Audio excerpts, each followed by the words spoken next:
Buongiorno e ben ritrovati con una nuova edizione del TG Flash di New Sicilia. In apertura tentata estorsione ai danni di una società di spedizione a Catania scattano 4 arresti, contestata anche l'aggravante del metodo mafioso.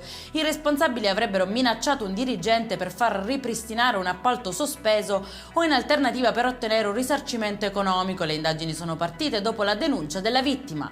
Blitz dei NAS dei Carabinieri e dell'Agenzia delle Dogane a Palermo, chiuso un ristorante abusivo in centro storico con annessa rivendita di tabacchi, una vera e propria attività fantasma senza licenze né autorizzazioni. Sanzioni per 5.000 euro al titolare.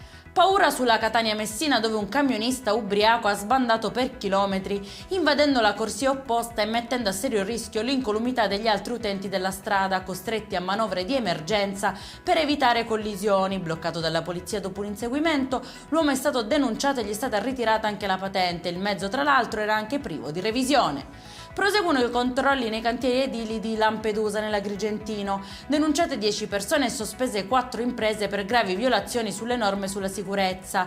Tra le irregolarità riscontrate, rischi di caduta, attrezzature non certificate e lavoratori in nero irregolari. Complessivamente sono state elevate sanzioni per 80.000 euro. E in chiusura l'emergenza idrica in Sicilia resta attuale, ma la situazione è sotto controllo. Quel che conta è evitare allarmismi non supportati da dati aggiornati, e questo è l'invito del dirigente generale della Protezione Civile regionale e coordinatore della cabina di regia per la siccità, Salvo Cocina, che interviene per fare chiarezza. Per questa edizione è tutto, prossimo appuntamento alle 19:30. Buona giornata!